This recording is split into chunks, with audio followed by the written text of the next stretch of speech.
चले बेटा, good evening all of you. कैसे हैं बेटा आप सब लोग? एक बार वॉइस वीडियो जो है वो बता दो, सब ठीक है? वॉइस वीडियो ठीक है बेटा?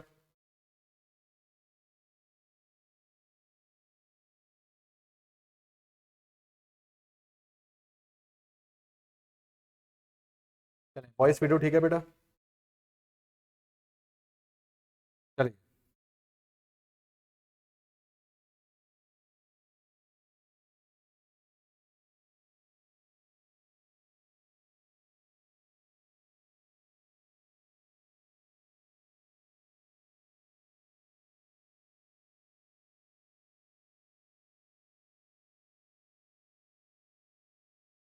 चलिए, थोड़ा सा कैश फ्लो जो है बेटा वो रिवाइज करवा रहा हूँ। कैश फ्लो,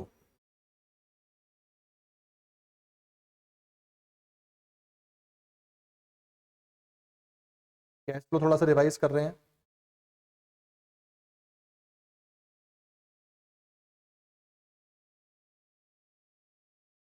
कैश फ्लो में जैसा हमने पढ़ा था, तीन एक्टिविटीज हैं: ऑपरेटिंग, इन्वेस्टिंग, फाइनेंसिंग। इन तीन एक्टिविटीज के ऊपर हमें अपना सारा का सारा जो काम है वो करना है। ये तीन एक्टिविटीज के अंदर हमारी इसमें आती हैं बिजनेस की एक्टिविटीज, इसमें आती हैं हमारी इन्वेस्टिंग की एक्टिविटीज, और इसमें आती हैं हमारी फाइनेंसिंग की एक्टिविटीज। बिजनेस का मतलब है हमारे बिजनेस के कोर ऑपरेशंस। कोर ऑपरेशंस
चलें, देखिए बेटा, तो इन्वेस्टिंग और फाइनेंसिंग एक्टिविटीज के अंदर हम लोग जब बात करते हैं, इन्वेस्टिंग में हम बात करते हैं पैसा लगाने के बारे में,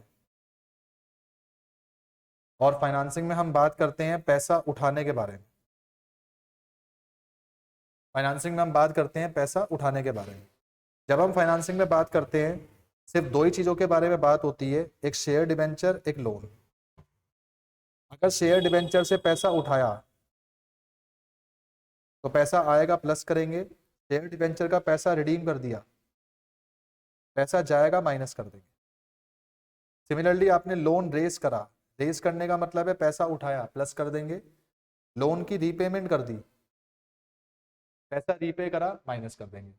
फाइनेंसिंग के अंदर सारी वो ट्रांजेक्शन आती हैं जिनसे आप पैसे को रेस करते हो। रेस किस किस से करते हो? शेयर से, डिबेंचर से, लोन से। शेयर डिबेंचर से पैसा उठाया, प्लस होगा। शेयर डिबेंचर का पैसा रिडीम करा, पैसा माइनस होगा। सिमिलरली लोन से पैसा उठाया, प्लस लोन का पैसा वापस करा तो माइनस। इसके अलावा यहाँ पे पैसा उठाने की कॉस्ट भी आती है। सोचो बेटा, पैसा उठाने की जो कॉस्ट होती है वो क्या होती है? ठीक है, जो पैसा उठाने की कॉस्ट है अपने पास वो क्या होती है? थोड़ा दिमाग लगाना। पैसा उठाने की जो कॉस्ट होती है वो आपकी होती है कि अगर आपने शेयर से पैसा उठाया तो आपको क्या देना पड़ेगा? डिविडेंड। और अगर आपने डिबेंचर से पैसा उठाया तो क्या देना पड़ेगा? इंटरेस्ट। दोनों चीजें देनी पड़ेंगी, इसलिए डिविडेंड पेड माइनस होगा, इसलिए इंटरेस्ट पेड जो है वो माइनस होगा। राइट? तो पैसा उठाने संबंधित ट्रांजेक्शन सारी की सारी फाइनेंसिंग में आते हुए चलेंगी। और उस पैसे को उठाने की जो कॉस्ट है वो भी फाइनेंसिंग है। इसी के अपोजिट है पैसा लगाने की बात। पैसा लगाने की बात है इन्वेस्टिंग।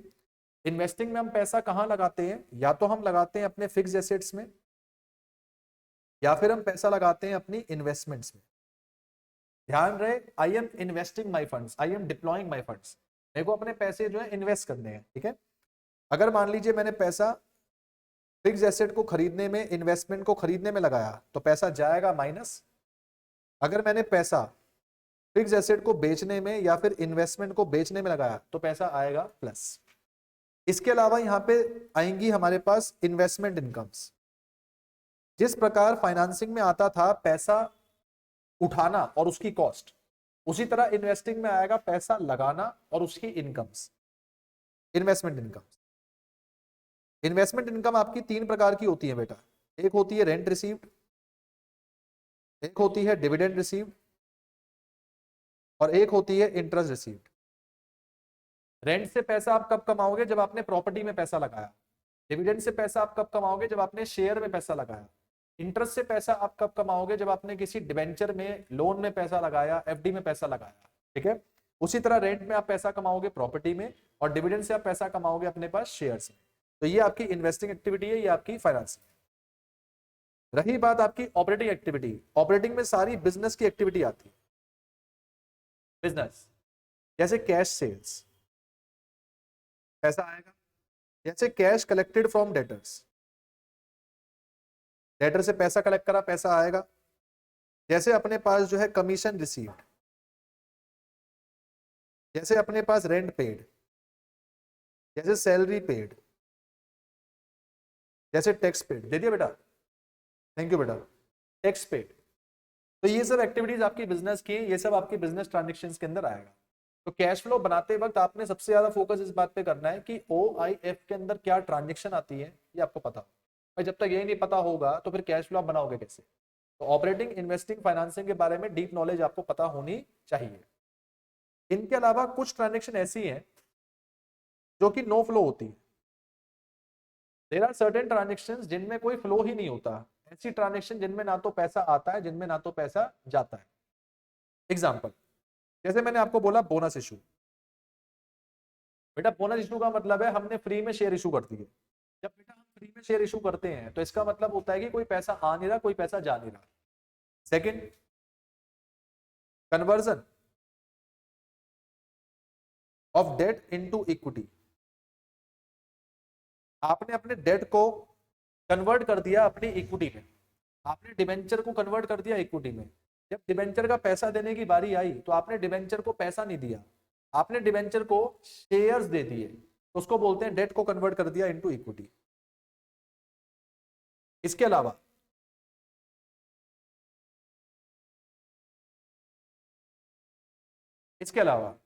अगर आपने सेल करी है ऑफ मार्केटेबल सिक्योरिटी, या आपने परचेज करा मार्केटेबल सिक्योरिटी, वो भी नो फ्लो है, क्योंकि सेल परचेज करने पे पैसा आएगा या जाएगा, और जो मार्केटेबल सिक्योरिटी है वो बढ़ जाएगी या कम हो जाएगी।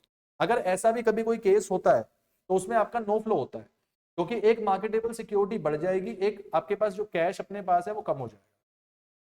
फोर्थ, इसी के अलावा कैश डिपॉजिटेड इनटू बैंक। बेटा अगर पैसा बैंक में डाला, या फिर ये कह लो पैसा बैंक से निकाला, कैश विड्रॉल फ्रॉम बैंक, पैसा बैंक से निकाला या पैसा बैंक में डाला, दोनों के दोनों केस आपके पास जो है इसके अंदर काउंट होते हुए चलेंगे। ये सब आपके नो फ्लो के अंदर काउंट होते हुए चलेंगे, ठीक है।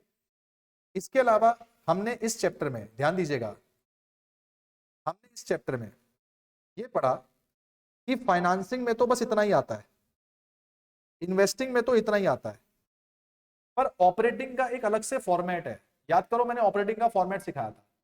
ऑपरेटिंग का फॉर्मेट 4 स्टेप्स में डिवाइडेड है, तो हमें वो फॉर्मेट जो है पूरे का पूरा वो रिवाइज करना है। आइए देखें फॉर्मेट अपने पास जो क्या क्या चीजें बताता है उसको समझेंगे। तो format of operating activity, format of operating activities, चलें याद दिलाएं। ऑपरेटिंग एक्टिविटी शुरू कहां से करते हैं, याद करो, net profit before tax and extra ordinary item से शुरू करते हैं, लेकिन इसको निकालने के लिए हमें वर्किंग नोट 1 बनाना पड़ता है। कुछ याद आ रहा है?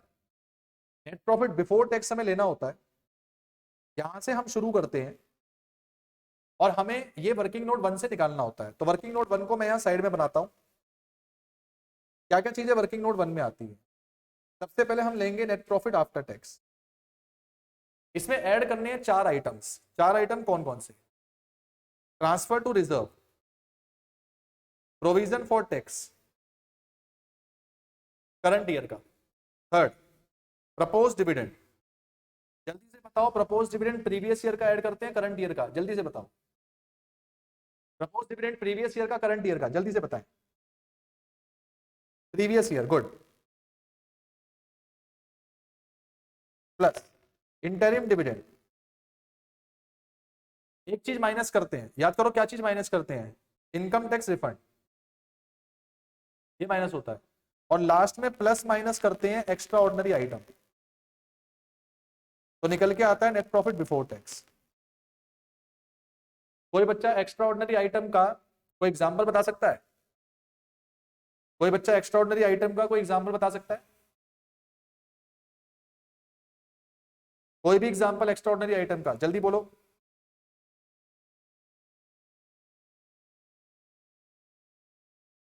कोई एग्जांपल नहीं है, नालायको। Law suit compensation, insurance claim receive, बहुत सारे एग्जांपल हैं, ठीक है। चलिए ठीक है, काफी सारे एग्जांपल आप लोगों ने जो बता दिए। ये आपका स्टेप नंबर 1 है और हमने अपना स्टेप नंबर 1 कर लिया। अब नेट प्रॉफिट बिफोर टैक्स से हमें पहुंचना है कहां पर? ऑपरेटिंग प्रॉफिट पर, और वो भी operating profit before working capital changes. याद दिलाओ, देखते हैं कितने बच्चों को याद है। 4 आइटम ऐड होते हैं, उनके अपोजिट माइनस होते हैं। क्या क्या 4 आइटम थे, याद करें। सबसे पहले डेप्रिएशन ऐड होगा, तो एप्रिएशन माइनस होगा। लॉस ऑन सेल ऐड होगा, तो गेन ऑन सेल माइनस होगा। इंटरेस्ट एक्सपेंस ऐड होगा, तो इंटरेस्ट इनकम माइनस होगा। और एक चीज और है, एनी आइटम रिटर्न ऑफ, कोई भी आइटम राइट ऑफ होगा वो ऐड होगा। जैसे गुडविल हो गया, डिस्काउंट लॉस राइट ऑफ हो गया, कुछ भी आइटम हो सकता है। इसका कुछ अपोजिट नहीं होता, हेंस मैंने माइनस करने वाले बस ये यही आइटम लिखे। पता है, बाद में कोई दिक्कत हो, कोई डाउट हो। हरी आप 2 स्टेप हो गए, नेट प्रॉफिट बिफोर टैक्स पे आ गए और नेट प्रॉफिट बिफोर टैक्स से ऑपरेटिंग प्रॉफिट बिफोर पे पहुंच गए। अगला स्टेप बताइए क्या करते थे? ऐड करते थे और माइनस करते थे। याद दिलाओ। करंट एसेट करंट लायबिलिटी की चीजों को लिखते थे। मैंने सिखाया था जो करंट एसेट है उसमें इनवर्स रिलेशन है। मैंने सिखाया था जो करंट लायबिलिटी है उसमें डायरेक्ट रिलेशन है। याद करो। तो करंट लायबिलिटी डायरेक्ट रिलेशन है, इसका मतलब करंट लायबिलिटी बढ़ेगी तो ऐड, करंट लायबिलिटी कम होगी तो माइनस। करंट एसेट में इनवर्स रिलेशन है, इसका मतलब है कि करंट एसेट कम होगा तो ऐड, करंट एसेट बढ़ेगा तो माइनस। जल्दी बोलो निकल के क्या आएगा? जल्दी बोलो निकल के क्या आएगा? यहाँ पे क्या चीज निकल के आती है? क्या चीज निकल के आती है? यहाँ पे निकल के आता है ऑपरेटिंग प्रॉफिट। पहले बिफोर था, अब आफ्टर वर्किंग कैपिटल चेंजेस। ठीक है भाई, पहले बिफोर था, अब आफ्टर वर्किंग कैपिटल चेंज। बढ़िया। लास्ट में हमें 2 चीजें माइनस करनी होती हैं, याद दिलाओ। एक हमें इनकम टैक्स पेड माइनस करना है। कोई बता सकता है? इनकम टैक्स पेड जो होता है वो provision for tax previous year का होता है या करंट ईयर का होता है? जल्दी बोले। Income tax paid provision for tax previous year का होता है या करंट ईयर का होता है? Previous year, good. और साथ में प्लस माइनस करेंगे एक्स्ट्रा ऑर्डिनरी आइटम। देखते हैं कितने बच्चों को याद है।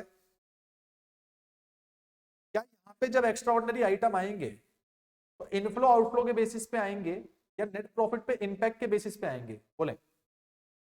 क्या यहाँ पे जो मैं ये एक्स्ट्रा ऑर्डिनरी आइटम डालूंगा, इस जगह पे जो मैं एक्स्ट्रा ऑर्डिनरी आइटम डालूंगा लास्ट में, ये इनफ्लो आउटफ्लो के बेसिस पे आएंगे या नेट प्रॉफिट पे इंपैक्ट की वजह से आएंगे? सोचो बेटा, ये जो आएंगे ये इनफ्लो आउटफ्लो की वजह से आएंगे। जैसे मैं आपको बोलूं insurance claim received, insurance claim receive एक इनफ्लो है तो यहां पे प्लस हो जाएगा। और अगर मैं आपको बोलूं कि जैसे मान लीजिए लॉसूट कंपनसेशन पेड, ये आउटफ्लो है तो ये यहाँ पे माइनस हो जाएगा। लेकिन जब यही एक्स्ट्रा ऑर्डिनरी आइटम यहां पर आते हैं तो ये यहां पर आते हैं नेट प्रॉफिट पे इंपैक्ट की वजह से। जब ये स्टेप 1 में आएंगे तो नेट प्रॉफिट इंपैक्ट की वजह से आएंगे, और जब ये अपने पास यहां पर आएंगे स्टेप नंबर 4 में तो ये इनफ्लो आउटफ्लो के बेसिस पे आएंगे। इससे निकल के आ जाएगा आपका, क्या निकल के आएगा, पॉजिटिव है तो कैश फ्लो, नेगेटिव है तो कैश यूज्ड। कुछ याद है? बताएं बेटा, फॉर्मेट में कोई दिक्कत हो, कोई डाउट हो, जल्दी बोले। फॉर्मेट में कोई दिक्कत हो, कोई डाउट हो, हरी अप। पढ़ना है कैश फ्लो, आ जा, कैश फ्लो पढ़ना है।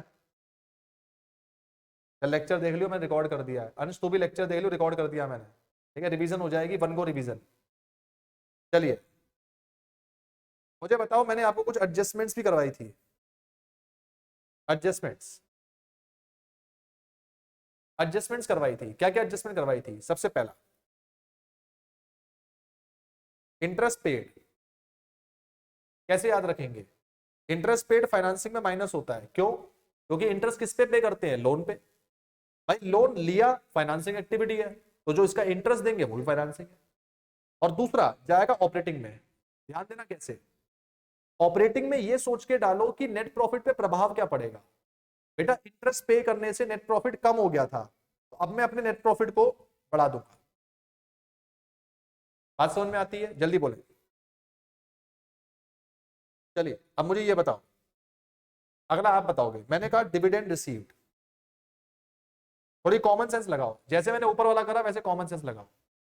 डिविडेंड रिसीव, तो सोचो डिविडेंड क्यों मिला? डिविडेंड क्यों मिला? क्योंकि शेयर में पैसा लगाया।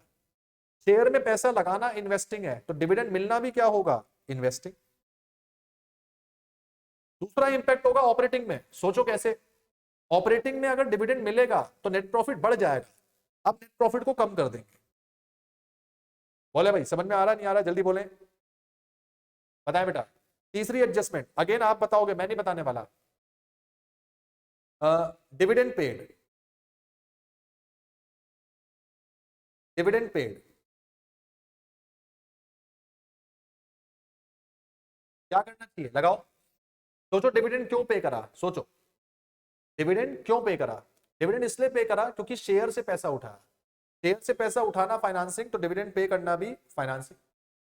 डिविडेंड पे करने से नेट प्रॉफिट कम हो गया था, हम क्या कर देंगे? बढ़ा देंगे। ठीक है भाई, और देखें फोर्थ,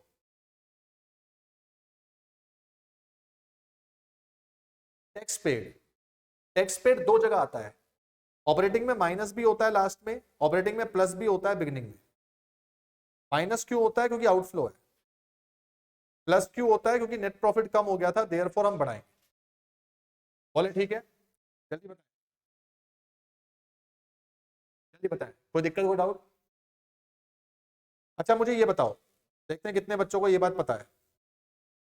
अगर मेरी कंपनी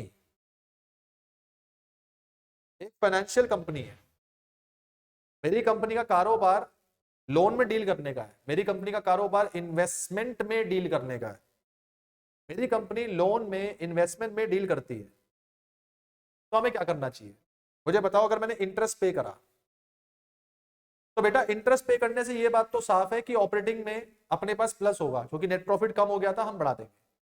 लेकिन क्या इंटरेस्ट पे करना फाइनेंशियल कंपनी के लिए फाइनेंसिंग एक्टिविटी होगी या ऑपरेटिंग एक्टिविटी होगी? सोचो, दिमाग लगाओ थोड़ा। फाइनेंशियल कंपनी के लिए अगर उसने इंटरेस्ट पे करा तो वो उसकी ऑपरेटिंग एक्टिविटी है, इन्वेस्टिंग एक्टिविटी है, फाइनेंसिंग है? सोचो। ऑपरेटिंग है बेटा, ऑपरेटिंग है।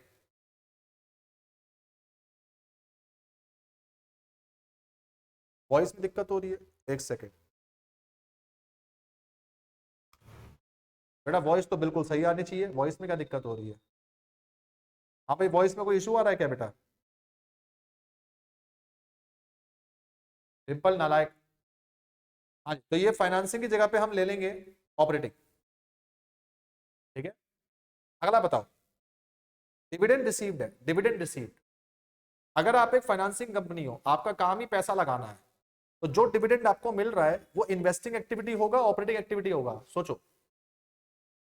डिविडेंड रिसीव, अगर आपकी कंपनी एक फाइनेंसिंग कंपनी है, अगर आपकी कंपनी एक फाइनेंसिंग कंपनी है, तो मुझे ये बताओ, जो आपको डिविडेंड मिलेगा क्या वो इन्वेस्टिंग एक्टिविटी होगी या फिर वो फाइनेंसिंग एक्टिविटी होगी या ऑपरेटिंग होगी?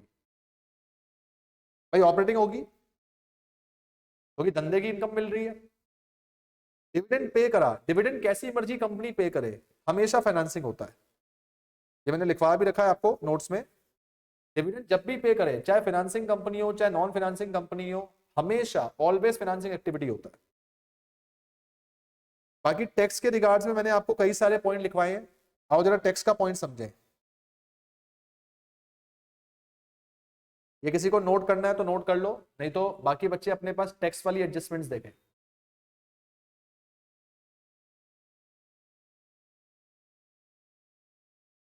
नोट तो नहीं कर रहा बेटा कोई है?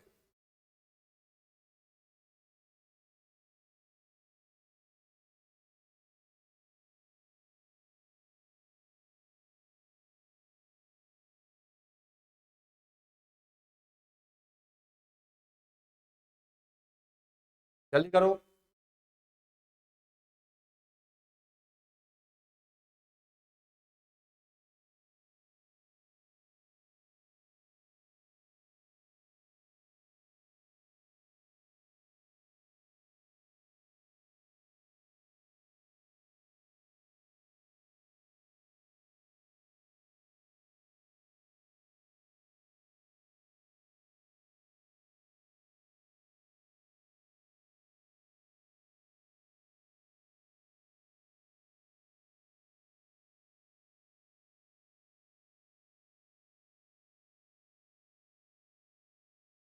हो गया भाई?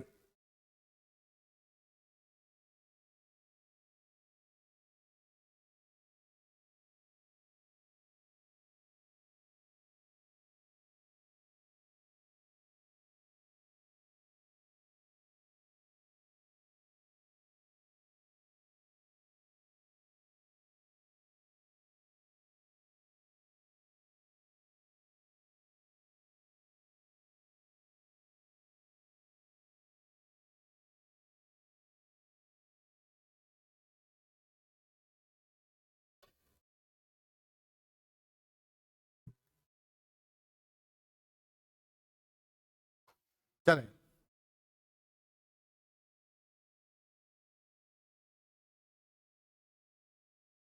टैक्स की एडजस्टमेंट्स,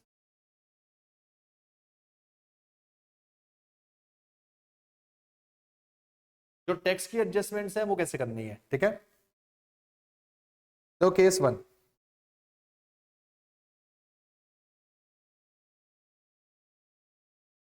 प्रोविजन फॉर टैक्स दिया हुआ है 10,000, 7,000। क्वेश्चन कह रहा है टैक्स पे करा 9,000। जब क्वेश्चन में बैलेंस शीट के अंदर भी इंफॉर्मेशन हो और बैलेंस शीट के बाहर भी इंफॉर्मेशन हो, तो ऐसे क्वेश्चन का आपने अकाउंट बनाना होता है बेटा। तो हम भी अकाउंट बना देंगे, provision for tax account, balance brought down to balance carried down. Balance brought down लिखेंगे 10, 7। हमने टैक्स पे करा, लिखेंगे टैक्स पेड टू बैंक 9,000। तो ये हो जाएगा 16 माइनस 10, ये आएगा 6, ये आएगा पीनल के नाम से। ये टैक्स पेड है, ऑपरेटिंग में माइनस होगा लास्ट में। ये टैक्स मेड है, ऑपरेटिंग में प्लस होगा स्टार्टिंग में, वर्किंग नोट नंबर 1। बोलो ठीक है, कर लेंगे बेटा। डेबिट साइड में जो आता है वो टैक्स पेड आता है, this is tax paid. Credit side में जो आता है वो टैक्स मेड आता है। मेड का मतलब है जो जिसने प्रॉफिट को कम किया था, तो हम इसको सही प्रॉफिट निकालने के लिए इसको ऐड बैक कर देंगे, मतलब प्लस कर देंगे, ठीक है? हो जाएगा। मान लो अगर ऐसा लिखा आ जाए, अगर आपसे कह दे provision for tax balance sheet में है ही नहीं, दिया ही नहीं है, और क्वेश्चन नीचे कह रहा है टैक्स पेड ₹3000, क्या करना चाहिए सोचो, क्या करना चाहिए?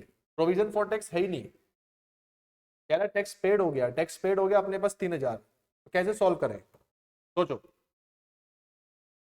अगर आप अभी भी अकाउंट बनाओगे, बैलेंस बीडी नहीं है, बैलेंस सीडी भी नहीं है, टैक्स पेड दिया हुआ है, पेड, तो पेड वाली फिगर को यहां लिखेंगे, कितना पेड दिया हुआ है 3000, तो बेटा मेड निकल के आएगा, मेड, मेड को लिखेंगे यहाँ पे बाय पीनल 3000, तो जो पेड है वो ऑपरेटिंग माइनस, जो मेड है ऑपरेटिंग प्लस। चाहो तो खाता बना के चेक कर लो, चाहो तो डायरेक्ट भी कर सकते हो कि अगर ओपनिंग क्लोजिंग बैलेंस नहीं दिया है डायरेक्ट निकाल लो। डायरेक्ट कैसे? जो आपके पास पेड वाली फिगर होगी वही आपकी मेड वाली फिगर मान लेंगे। बोलो ठीक है, कर लेंगे बेटा, जल्दी बताएं। तो टैक्सेशन के दो केस है, एडजस्टमेंट के दो केस है, एक अगर प्रोविजन फॉर टैक्स के साथ एडिशनल इंफॉर्मेशन दी जाए, दूसरा प्रोविजन फॉर टैक्स के साथ एडिशनल इंफॉर्मेशन अपने पास जो है खाली वही दी गई है, प्रोविजन फॉर टैक्स नहीं दिया गया, तो उसको कैसे डील करेंगे? इस तरह से करेंगे, राइट। अच्छा बताओ अगर ऐसा आ जाए तो क्या करेंगे? मान लो प्रोविजन फॉर टैक्स 10 और 12 है,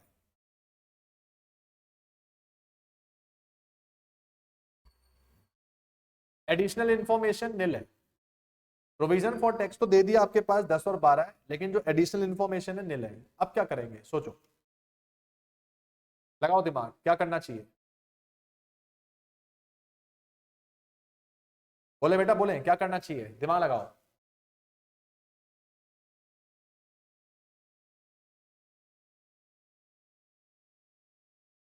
देखो कैसे करेंगे, थोड़ा समझना मेरी बात को। अगर मैं इसमें भी खाता खोल दूं, सबसे पहले balance BD to balance sheet, यह है 10, यह है 12। बेटा ऐसा माना जाता है, ध्यान देना, ऐसा माना जाता है कि टैक्स प्रीवियस ईयर का पे होता है, ऐसा माना जाता है। याद करो मैंने आपको लिखवाया था अभी कि इनकम टैक्स पेड नहीं बताया जाए तो किसका मान के चलेंगे? Previous year. प्रीवियस ईयर का 10 है तो पे भी कितना किया होगा? 10। अब टोटलिंग टोटलिंग खेल लो, अगर आप टोटलिंग टोटलिंग खेलते हो तो 22, 22, 22 में 10 गए, कितना बचा? 12, 12 आ गया बाय पीनल। इसका मतलब ये ऑपरेटिंग में जाके माइनस होगा, ये ऑपरेटिंग में जाके प्लस होगा। चाहो तो ऐसे कर लो। अब वो टैक्स हमेशा प्रीवियस ईयर का पे होता है, तो जो प्रीवियस ईयर की 10,000 की अमाउंट है वो पे हो जाएगी, तो पीनल में कितना निकल के आएगा? 12। वो 12 करंट ईयर का है, वो प्लस हो जाएगा। बताओ तीनों केस सही है? तीनों केस में कोई दिक्कत? तीनों केस में कोई दिक्कत बेटा? जल्दी बोले।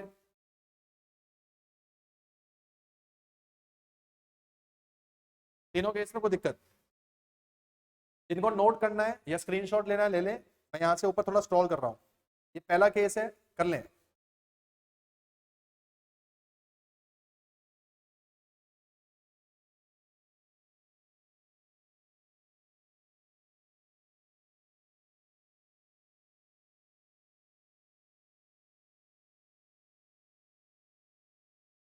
जिन्होंने नोट करना है नोट कर लो। ये केस नंबर 2 है, स्क्रीनशॉट ले लें या नोट कर लें। ये केस नंबर 3 है। तीनों केस हो गए, टैक्सेशन के तीनों केस। बताएं बेटा, ठीक है?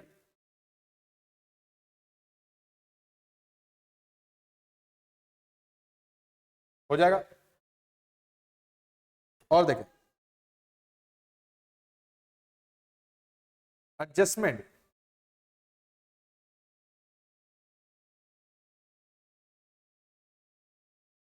For fix assets. अगर फिक्स एसेट की एडजस्टमेंट आ जाए तो याद करो कैसे करा था हमने। दो अप्रोच है, दो। पहला, if accumulated depreciation balances not given. अगर एक्यूमुलेट डेप्रिसिएशन के बैलेंस गिवन नहीं है, या फिर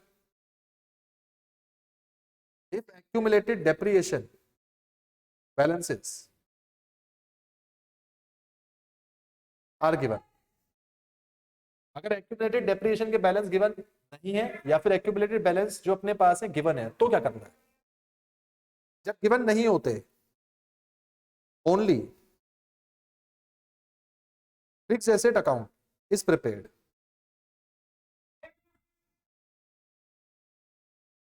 और अगर दोनों गिवन है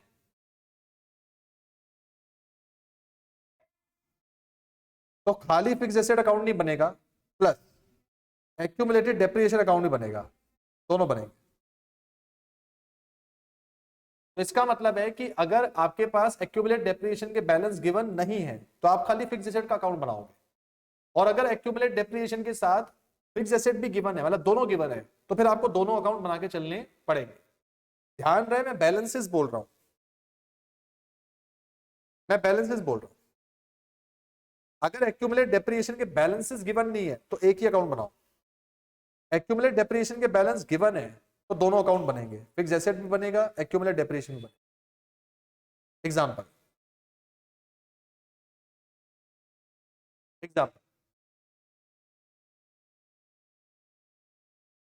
machinery 1,20,000 additional information,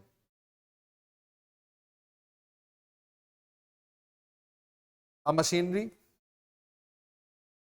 costing rupees 10,000 on which accumulated depreciation charged rupees 2,000 was sold for rupees 5,000। मुझे सबसे पहले बताओ इस एग्जाम्पल में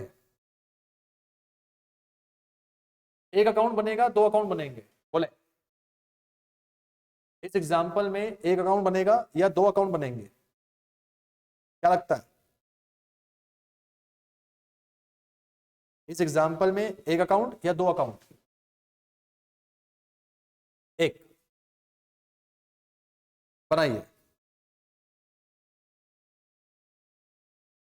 फिक्स्ड एसेट अकाउंट।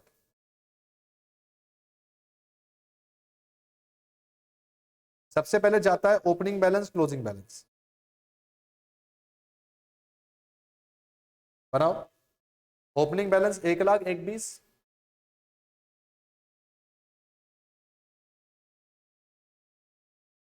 और नीचे वाली इंफॉर्मेशन को उठा के गेन लॉस निकालते हैं, सेल निकालते हैं। तो बताओ एक मशीन जिसकी 10 की कॉस्ट है उस पे 2 का डेप्रिसिएशन लगा, अगर 10 की चीज पे 2 का डेप्रिसिएशन लग गया, 10 की चीज पे 2 का डेप्रिसिएशन लग गया तो बचा कितना? 8। और 8 को मैंने बेच दिया 5 में, तो लॉस कितना हो गया? 3। ये लॉस है, ये सेल। ये दो चीजें आपने निकालनी होती हैं, एक लॉस और एक सेल। तो बेटा ये जो लॉस और सेल अपने पास है इसको डालना है। पहले सेल को डालो। By bank sale 5,000। लॉस डालें बाय पीएनएल लॉस 3,000। तो मुझे बताओ बैलेंसिंग फिगर कहां बच रही है? निकालो। 5, 3, 8 और ये 1,28। 1,28 में से 1,00,000 गया, 28 यहां बचा। यहां बचता है तो बैंक के नाम से आएगा परचेज। इस तरफ बचता तो डेप्रिसिएशन भी आ सकता था, सेल भी आ सकता था। क्योंकि मैं इस क्वेश्चन में सेल डाल चुका हूं, अगर यहां पे बचता तो डेप्रिसिएशन आता। मान लो डेप्रिसिएशन पहले से डला हुआ होता तो फिर सेल निकाल सकते। ठीक है। कई बच्चे कहते हैं सर आपने 2,000 का डेप्रिसिएशन क्यों डाला? बेटा मशीनरी अकाउंट में जब आप डेप्रिसिएशन लिखते हो तो पूरी मशीन का लिखते हो, खाली एक मशीन का नहीं, ये ध्यान रखना। पूरी मशीन का डेप्रिसिएशन लिखना होता है। जो आपको ये 2,000 का डेप्रिसिएशन गिवन है, ये तो सिर्फ उस मशीन का जो आप बेच रहे हो, तो इसको नहीं लिखना है, पूरी मशीन का डेप्रिसिएशन लिखना। इसको शो क्या करेंगे? Sale investing plus purchase investing minus PNL operating plus. बताओ आया कि नहीं आया, जल्दी बोले। पहले opening balance closing balance, okay. इसके बाद डालना है कि सेल कितनी हुई, प्रॉफिट लॉस कितना हुआ। अगर आप ये भी डाल दोगे तो फिर आपकी बैलेंस फिगर जो निकल के आ जाएगी। पता है, क्लियर है, हो जाएगा। कोई दिक्कत, कोई डाउट, कर लेंगे। डेप्रिसिएशन कौन सा लिखना होता है, यहां पे जब हम डेप्रिसिएशन लिखते हैं तो ये होल मशीन का होना चाहिए, होल मशीन, पूरी मशीन का। ये अक्सर वो डेप्रिसिएशन होता है जो क्वेश्चन में लिखा जाता है, depreciation charge during the year, ये वो वाला डेप्रिसिएशन होता है। बेटा एक मशीन का डेप्रिसिएशन नहीं लिखना है यहाँ पे पूरी मशीन का डेप्रिसिएशन लिखना होता है, ठीक है। हाँ चितन्या, हो जाएगा बेटा, चले। एक एग्जांपल और है जिसमें दोनों अकाउंट बनाते हैं, वो भी सीख लेंगे। दोनों अकाउंट का एग्जांपल आपके पास ये है।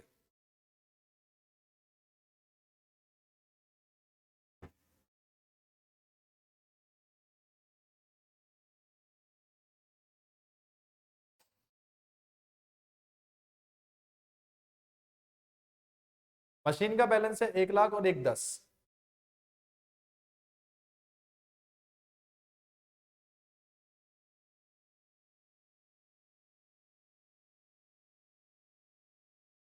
यहीं पे होगा, देख ऐसे ही रख दे फोल्ड करके, मैं करवा दूंगा स्टेप।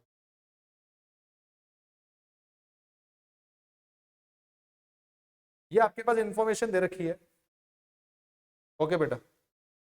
ये इंफॉर्मेशन दे रखी है, एडिशनल इंफॉर्मेशन। इसमें अपने पास लिखेंगे सबसे पहले, मान लीजिए मैं आपसे कहूं अ machine costing ₹30,000 on which depreciation charged 4,000 was sold for 10% loss. अब इसमें मुझे बताओ कि जब आप खाते खोलोगे तो खाता एक खोलोगे, दो खोलोगे, जल्दी बोले।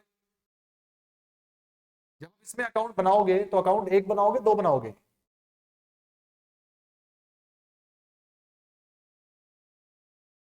दो अकाउंट, मतलब इतना तो समझ में आता है कि दो अकाउंट बनाओगे। ये आपको क्लियर है कि जब ये दोनों दिए जाते हैं दो अकाउंट बनेंगे। दोनों अकाउंट बनाओ, आ जाओ। सबसे पहले मशीनरी अकाउंट, फिर एक्यूमुलेट डेप्रिसिएशन अकाउंट, ठीक है। सबसे पहले बैलेंस बीडी, बैलेंस सीडी, इधर बैलेंस बीडी, इधर balance CD.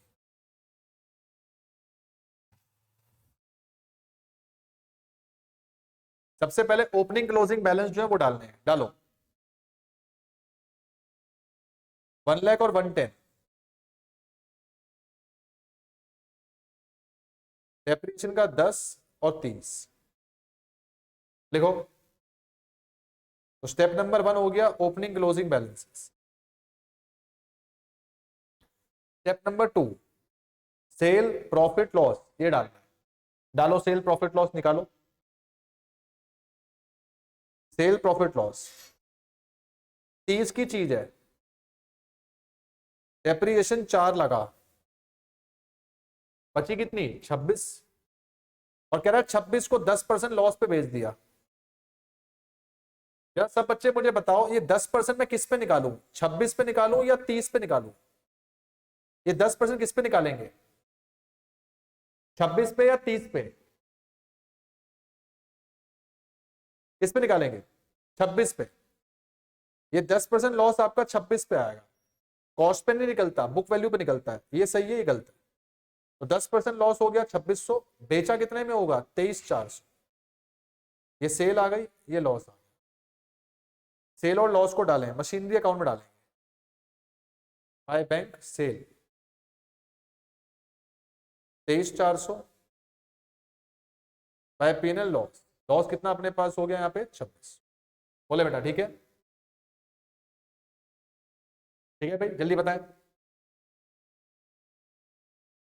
Step number 3,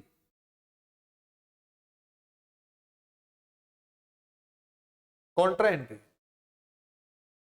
contra entry accumulate depreciation में डेबिट साइड लिखेंगे टू मशीनरी अकाउंट और बिकने वाली का डेप्रिएशन डालेंगे। आई रिपीट, एक्यूमुलेट डेप्रिएशन में डेबिट साइड बिकने वाली का डेप्रिएशन डालेंगे।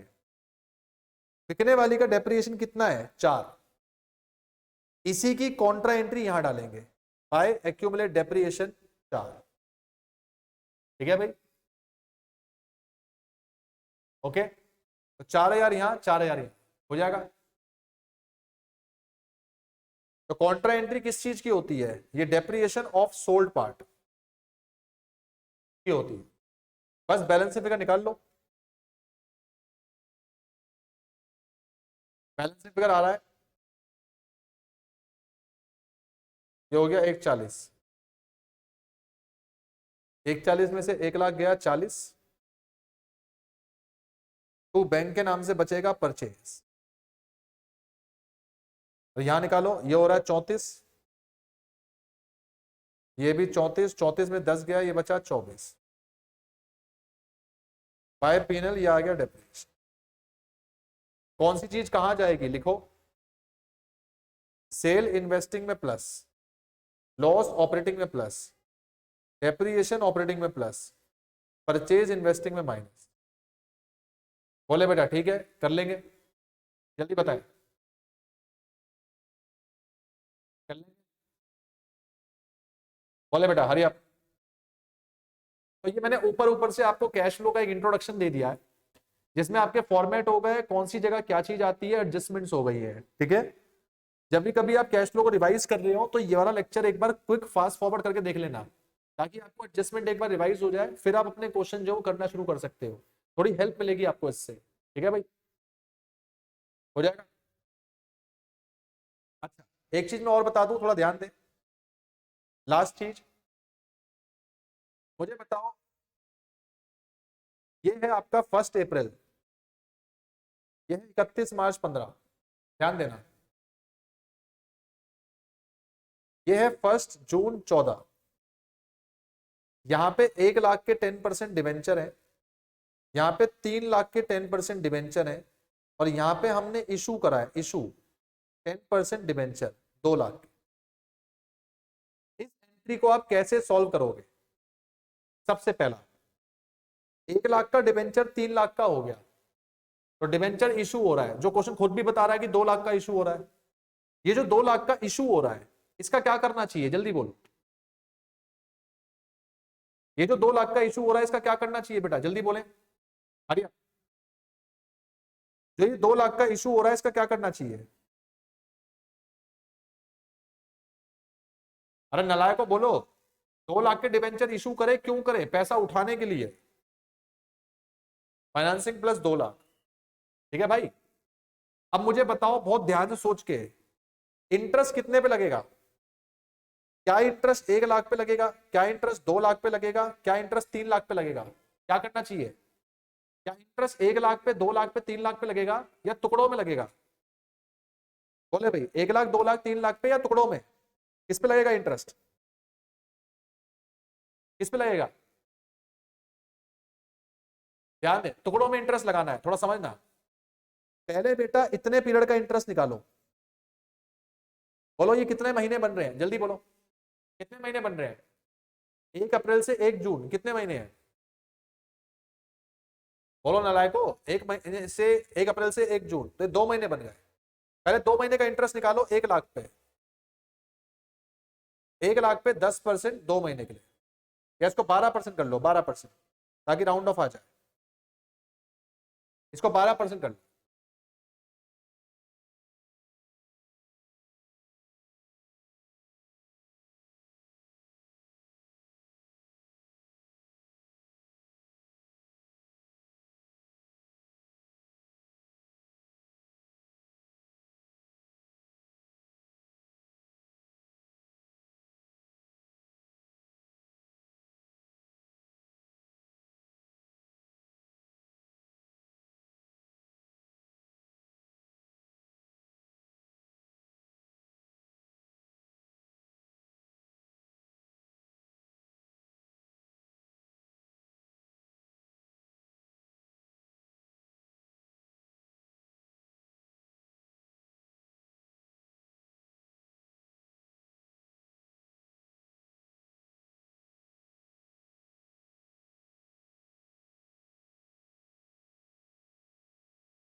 हाँ भाई, तो बेटा इंटरेस्ट निकालेंगे सबसे पहले 1 लाख पे 12% 2 महीने के लिए, ये आपका आ जाएगा निकल के 2000। इसके बाद फिर इंटरेस्ट निकालेंगे इतने पीरियड का। अब इतने पीरियड का इंटरेस्ट सोचो बेटा क्या होगा, यहां से यहां तक 1 लाख थे, अब 2 लाख इशू हो गए, तो यहां से यहां तक इंटरेस्ट कितने पे निकलेगा, 3 लाख पे। 3 लाख पे लगाएंगे 12%, अब की बार कितने महीने के लिए, 10 महीने, तो ये निकल के आ जाएगा बेटा 30,000, और टोटल इंटरेस्ट आपका हो जाएगा 32। और सोचो ये जो टोटल इंटरेस्ट है इसका क्या करना चाहिए, एक तो फाइनेंसिंग माइनस होगा और एक क्या होगा आपका ऑपरेटिंग।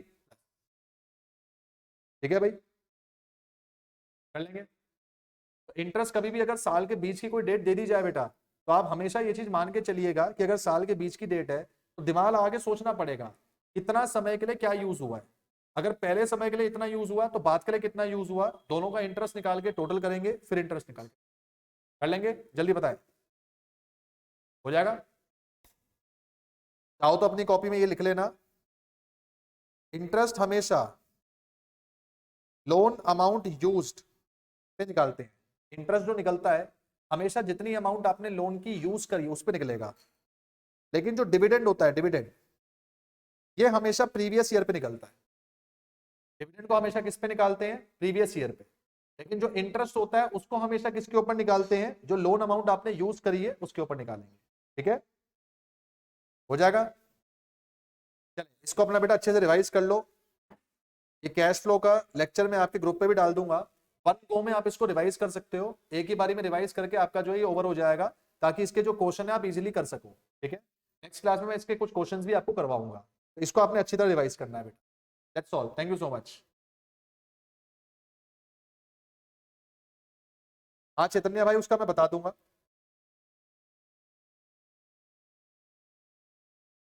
चलें, दैट्स ऑल, बाकी करेंगे नेक्स्ट क्लास में।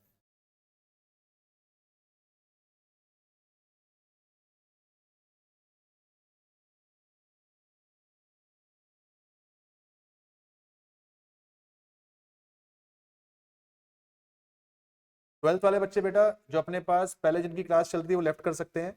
ऋषि आप लेफ्ट मत करना बेटा, ऋषि अभी मैथ्स की क्लास जो शुरू होने वाली है, जस्ट वेट।